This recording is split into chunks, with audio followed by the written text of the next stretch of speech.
that we need to start with a magic ring. So wrap your yarn coming from under your middle finger going above and crisscrossing the working yarn, crisscross it with the tail.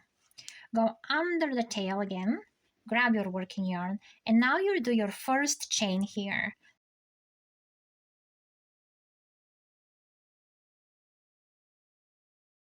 So after this chain, we do not count as a single crochet. From here on, we will be doing 6 single crochets. 1, 2. So at this point, the pattern doesn't say, but if they don't say that, we go in a continuous spiral. It means we do not do a slip stitch here. We'll be doing single crochets, but we need to put a little marker here. So you can either use the tail as a marker, or you can use a different color yarn, or a ribbon that you cannot split easily as a marker.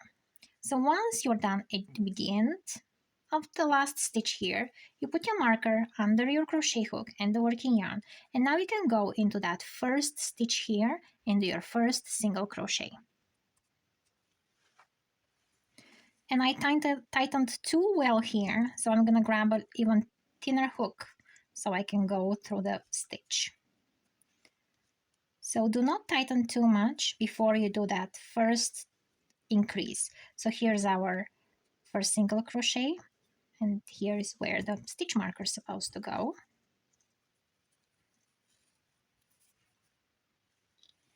And then into the same space we do one more single crochet. And I can switch now to my regular crochet hook because it got too tight. And now you can even tighten your magic ring till you hear that clicking sound. And from now on, we're going to be increasing into each stitch, which means we'll do 2 single crochets for a total of 6 times, which means we'll have 12 single crochets. So now we are starting row number 3. We'll get our marker under our crochet hook, and the next stitch, the chart says increase,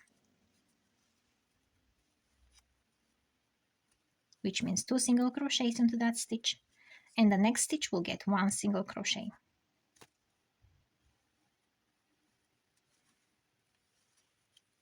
Then we have 2 again into the same stitch and increase, and then 1. And then we're getting again the marker in front, and the row number 4 tells us that we're going to have an increase, so 2 stitches into that first stitch, and then we'll have 1 single crochet and 1 more single crochet. And then we're repeating the same thing in the parentheses. Increase, single crochet, single crochet for 2 times into the parentheses. And we keep going till the end of the row. After that, we are done with our increases. We will do 2 rows without any increases, then we'll switch to black, and the switching to the next color is just like that. You go into the next stitch, that's the beginning of the row, and instead of finishing your single crochet with a working yarn, you grab your next color. And you pull through your loops, and then you're ready to continue with your new color. So after you're done with your rows, we will do the first 4 rows in white color, which will be the wings for our little bee. And now we're going to have to put the eyes for our bee. Put your eyes like 3 to 4 stitches away from each other, or the way you like it. And you can embroider mouth here as well, put the backs, and if you're brave or you really need to make them really strong, you can use a lighter and melt the ends here so they flatten. Attach a keyring as well. Give this little guy a little expression. And now we are ready to stuff. So I'm finishing that last stitch here. And we will sew that end like that. Get your tapestry needle, get to the corner here so you can catch all the stitches, and just go all the way till the end, getting stitches from both sides of your work, making sure there's no gap. If you need to stuff more, add some more stuffing the way you feel it. Add a little tassel and a bell to make them more festive.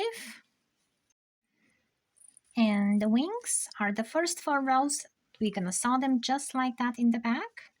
And you have your keychain or a card decoration just like this, a little different version of the classic bee, all festive and ready for the season. In the meantime, you can subscribe to the channel, you can like this video,